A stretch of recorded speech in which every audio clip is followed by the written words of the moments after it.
नमस्कार मंडळी, जय श्रीराम सर्वांना। आज आपण खूप छान अशी जुनी पारंपरिक रेसिपी पाहणार आहोत, जी की आता आपण विसरत चाललोय। तर ही जी दिसत आहेत ती हादग्यांची फुलं आहेत आणि याचे भरपूर असे गुणधर्म या अगोदर सुद्धा आपल्या चॅनेलवरती मी रेसिपी बनवताना सांगितलेले आहेत, कारण बऱ्याच वेगवेगळ्या प्रकारच्या याच्या रेसिपी मी तुम्हाला बनवून दाखवलेल्या आहेत। शरीरासाठी खूपच पौष्टिक असणारी ही हादग्याची फुलं पहा, निवडताना अशा पद्धतीने निवडायची।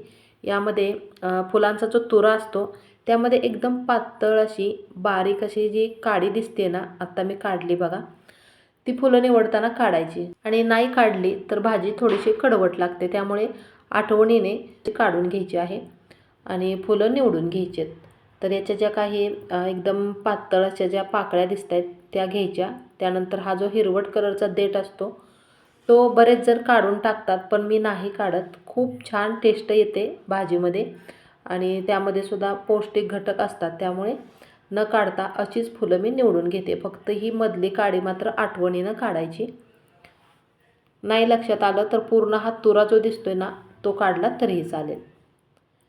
तर अशा पद्धतीने सगळी फुलं मी निवडून घेतलेली आहेत आणि त्यानंतर 2-3 वेळा चांगली स्वच्छ धुवून चाळणीमध्ये नितळत ठेवली।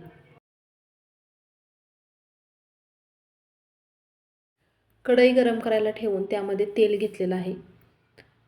तेल चांगलं तापलं की मोहरी घातली।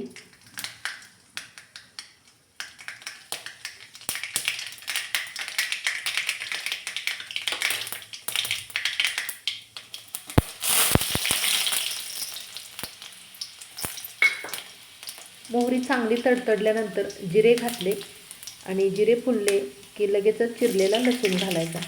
जास्ती तिखट नको आहे, त्यामुळे हिरव्या मिरचीचा ठेचा वापरण्यापेक्षा मिरची अशी लांब लांबच मोडून घातले, म्हणजे खाताना सहज ती साईडला काढता येते। तिखटाचं प्रमाण आपल्या आवडीनुसार कमी जास्त ठेवायचे।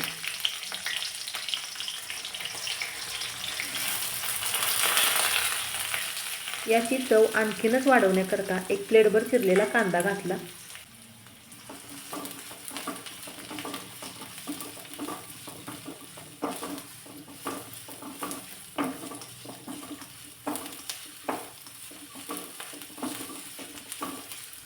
थोडासा लालसर कलर येईपर्यंत कांदा परतून घेतला आणि त्यानंतर स्वच्छ धुवून ठेवलेली हादग्याची फुलं यामध्ये घालायची।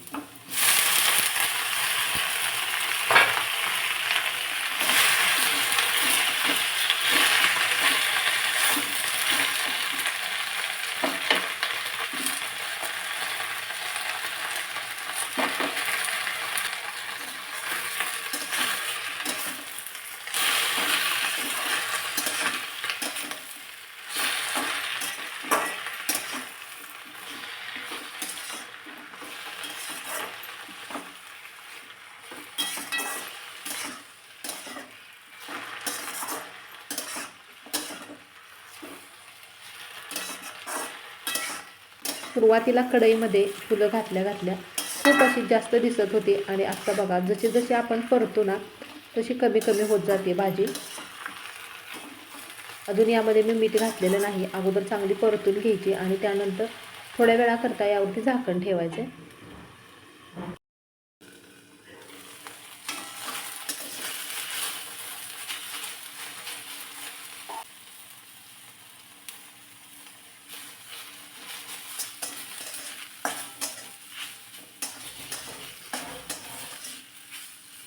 थोडीशी हळद आणि चवीनुसार मीठ घालायचे।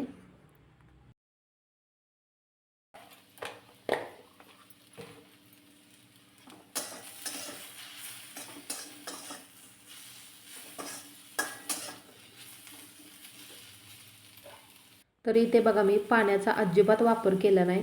आता यावरती झाकण ठेवायचे, गॅसची फ्लेम मात्र कमी ठेवायची आणि मीठ घातल्यामुळे याला पाणी सुटतं।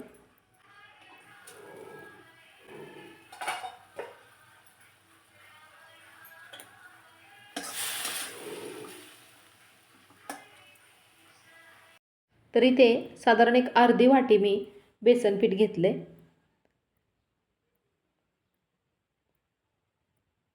आणि थोडं थोडंसं करत बेसन पीठ यामध्ये व्यवस्थित मिक्स करून घ्यायचे, गुठळ्या होऊन द्यायच्या नाहीत।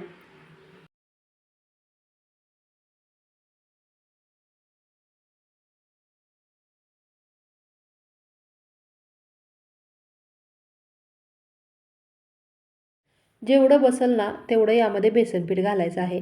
आणि सुरुवातीला बघा फुलं खूप जास्त दिसत होती, पण आता शिजल्यानंतर एकदम थोडीशी झालेली आहे.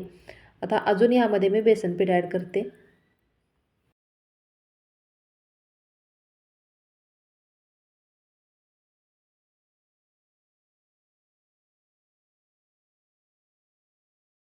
पिठलं तुम्ही बऱ्याचदा खाल्लं असेल, पण एकदा हादग्याच्या फुलांचं पिठलं खाऊन बघा.